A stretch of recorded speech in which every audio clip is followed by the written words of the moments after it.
আপনারা সবাই খাস করে দোয়া করবেন এবং যে যেভাবেই পারেন সামর্থ্য অনুযায়ী সাহায্য করবেন, কারণ বিপদ কার কখন আসে বলা যায় না। তো সবাই আসসালামু আলাইকুম। আজকে সপ্তাহের শ্রেষ্ঠ দিন, পবিত্র দিন, জুম্মার দিন। আজকে সকালে ডিউটি নেই, তো আজকে একটু আগে ভাগেই গোসল আসল করে অজু করে রেডি হয়ে বের হয়েছি জুম্মার নামাজের উদ্দেশ্যে। মনটা খুবই খারাপ, কারণ এমনিতেই কিছুদিন আগে বাংলাদেশে বৈষম্য বিরোধী আন্দোলন হয়েছে, সেখানে অনেক হতাহত হয়েছে আমাদের অনেক ছাত্র জনতা। তারপরে আবার এখন শুরু হয়েছে বন্যাতে কুমিল্লা, ফেনী, নোয়াখালী, লাকসাম, লক্ষ্মীপুর, সেখানকার অনেক অঞ্চলের অনেক মানুষ, অনেক ভাই বোন আটকা পড়ে আছে।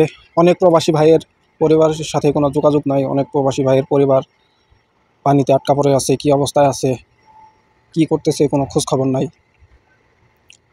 তো আজকে জুম্মার দিনে আল্লাহ তাআলা দোয়া কবুল করে থাকেন।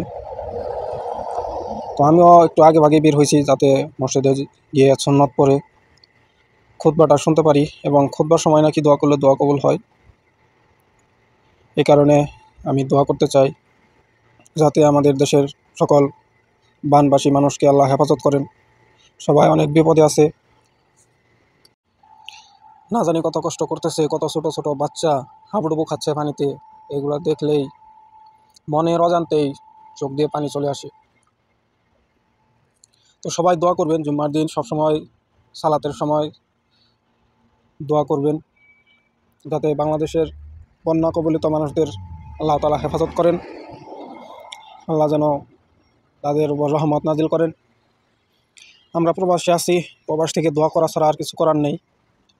আপনারা দেশে যারা আছেন, যে যেখান থেকেই পারেন দোয়া করবেন, এবং যে যেভাবে পারেন সাহায্য করবেন।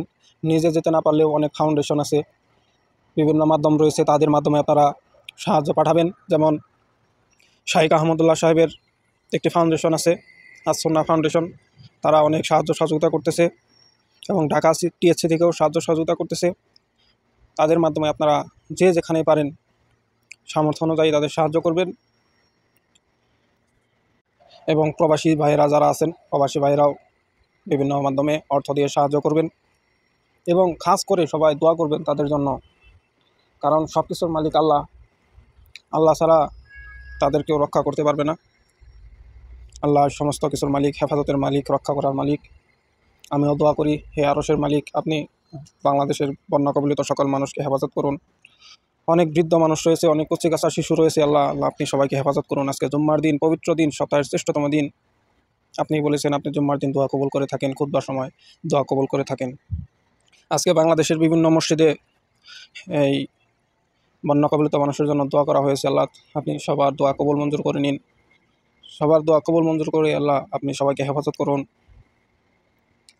আজকে আমাদের এলাকায়ও নাকি দোয়া করা হয়েছে এবং সাহায্য ওঠানো হয়েছে, এবং সাহায্য পাঠানো হবে। এখনও সাহায্য ওঠানোর কার্যক্রম চলতেছে।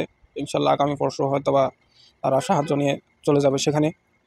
অনেক মানুষ অলরেডি চলেও গেছে, আসন্না ফাউন্ডেশন এবং আরও বিভিন্ন মানুষ, বিভিন্ন ফাউন্ডেশন বিভিন্নভাবে সাহায্য সহযোগিতা করতেছে।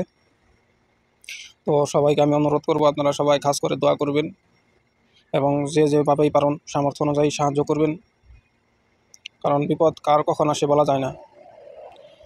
তো সবাই আমরা দোয়া করি এবং তওবা করি, এবং সৎ পথে, হালাল পথে, আল্লাহর পথে চলার চেষ্টা করি।